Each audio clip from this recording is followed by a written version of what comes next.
तो इस वक्त की बड़ी खबर आपको बता दें, देश ने अपना अनमोल रत्न खो दिया। नहीं रहे रतन टाटा। आपको तस्वीरें दिखा देते हैं। रतन टाटा का पार्थिव शरीर इस वक्त मुंबई एनसीपीए लॉन्स में रखा हुआ है। ये तस्वीरें आपके सामने हैं। रतन टाटा इसी हफ्ते बीमार हुए थे, जिसके बाद मुंबई के ब्रीच कैंडी अस्पताल में उन्हें भर्ती कराया गया। हालांकि सोमवार को ही खुद रतन टाटा की तरफ से स्टेटमेंट जारी करके कहा गया था कि उम्र संबंधित दिक्कतों के चलते वो अस्पताल में रूटीन चेकअप के लिए आए हैं। लेकिन अब जो जानकारी मिल रही है उसके मुताबिक उनका लगातार ब्लड प्रेशर जो है वो कम हो रहा था और कल रात मुंबई के ब्रीच कैंडी अस्पताल में रतन टाटा ने आखिरी सांस ली। आज सुबह पूरे राजकीय सम्मान के साथ रतन टाटा का पार्थिव शरीर कोलाबा में स्थित उनके आवास से यहाँ नारेबन पॉइंट पर एनसीपीए लॉन्स में फिलहाल रखा हुआ है। आप तस्वीरें देख रहे हैं एनसीपीए लॉन्स में इस समय तांता लगा हुआ है। रतन टाटा के अंतिम दर्शन करने के लिए वहां पर लोग जो हैं वो पहुंच रहे हैं, उन्हें नमन कर रहे हैं। रतन टाटा को श्रद्धांजलि देने के लिए देश की जानी मानी शख्सियतें पहुंच रही हैं। पूरे राजकीय सम्मान के साथ रतन टाटा को ये विदाई दी जा रही है।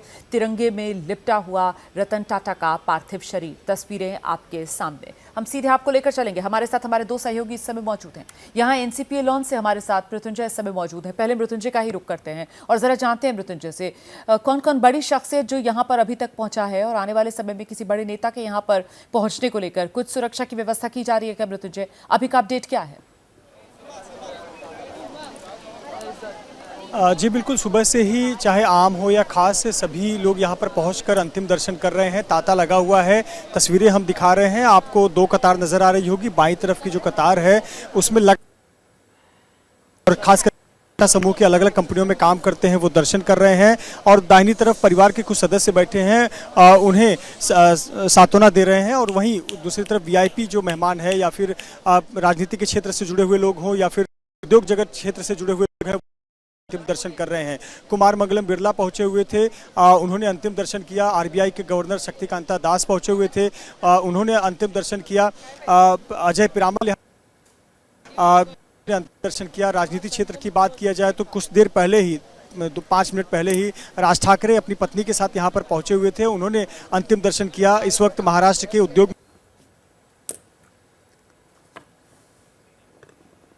आवाज आपकी साफ नहीं आ पा रही है मृत्युंजय। मैं दोबारा से कनेक्ट करवाने की कोशिश करती हूँ, तब आप अपनी बात पूरी कर लीजिएगा। फिलहाल मैं दर्शकों को जरा लेकर चलती हूँ वर्ली, जहाँ से हमारे सहयोगी सूरज ओझा इस समय मौजूद हैं। दरअसल वर्ली में ही अंतिम संस्कार किया जाना है। शाम में पारसी रीति रिवाज के हिसाब से बताया जा रहा है कि ये अंतिम संस्कार किया जाएगा। जानते हैं सूरज ओझा से क्या जानकारी उनके पास। और सूरज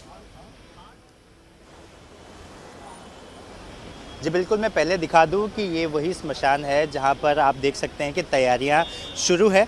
पुलिस की यहां पर टीमें लगाई हैं, कड़ा बंदोबस्त लगाया गया है क्योंकि कई वीआईपीज़ आने वाले हैं। सुरक्षा को भी ध्यान में रखा गया है। कुछ समय पहले यहां पर बीएमसी कमिश्नर भूषण गगरानी भी आए थे। उसके बाद यहां पर मुंबई पुलिस कमिश्नर विवेक फंसालकर, स्पेशल कमिश्नर देवेन भारती भी यहां पर पहुंचे थे। तो सुरक्षा के मद्देनज़र कहें या फिर बीएमसी के तैयारियों को लेकर तो जितने भी टॉप लेवल के अधिकारी हैं वो यहाँ पर पहुँचे हैं। और भूषण गगरानी ने एबीपी न्यूज़ से बात करते वक्त बताया कि फिलहाल जिस तरह का परिवार ने उन्हें जानकारी दी गई है उस हिसाब से जो अंतिम संस्कार होगा वो इलेक्ट्रिक शव दाहिनी की मदद से उनका अंतिम संस्कार किया जाएगा। तो आप देख सकते हैं कि यहाँ पर तैयारियाँ किस तरह से चल रही हैं। आपको ये जो रोड दिखाई दे रहा है, जिस रास्ते के बगल में ये स्मशान भूमि है, इसे भी कुछ समय बाद बंद कर दिया जाएगा। थोड़ी देर में ही ट्रैफिक की नोटिफिकेशन भी जारी की जाएगी क्योंकि ये इस रास्ते पर कई ऐसे लोग होंगे जो यहाँ से गुजरते हुए इसी स्मशान भूमि में आएंगे और अंतिम संस्कार में उपस्थित रहने के लिए जितने लोग इच्छुक हैं, कई लोग एनसीपीए में उनका अंतिम दर्शन करने के लिए पहुंचे हैं तो कई लोग यहाँ पर भी पहुंचेंगे।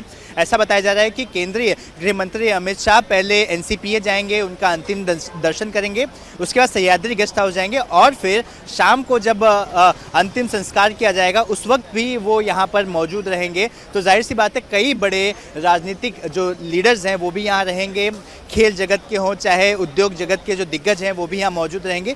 तो हर तरह की तैयारी बीएमसी कहें या मुंबई पुलिस कहें, उन्होंने अपनी तैयारी पूरी की है। आपको एक बार और नज़ारा दिखा दूं, आपको अंदर दिखाई दे रहा होगा, अंदर अभी भी एडिशनल कमिश्नर डीसीपी रैंक के अधिकारी मौजूद हैं जो लगातार अपने स्टाफ को ब्रीफ कर रहे हैं कि कैसे यहाँ पर उन्हें बंदोबस्त करना है। आपको ये गाड़ी दिखाई दे रही होगी द ताज महल पैलेस, तो लगातार ये जो ताज की जो स्टाफ है घूम घूम कर व्यवस्थाओं को देख रहे हैं, कहीं किसी चीज़ की अगर कमी हो तो उसे पूरी की जा रही है। तो जिस तरह से बीएमसी कमिश्नर ने भी बताया कि अंदर सुविधाएं पूरी हैं, लेकिन उन सुविधाओं को और भी अपग्रेड किया जा रहा है ताकि जो लोग आए उन्हें किसी भी तरह की दिक्कतों का सामना करना ना पड़े।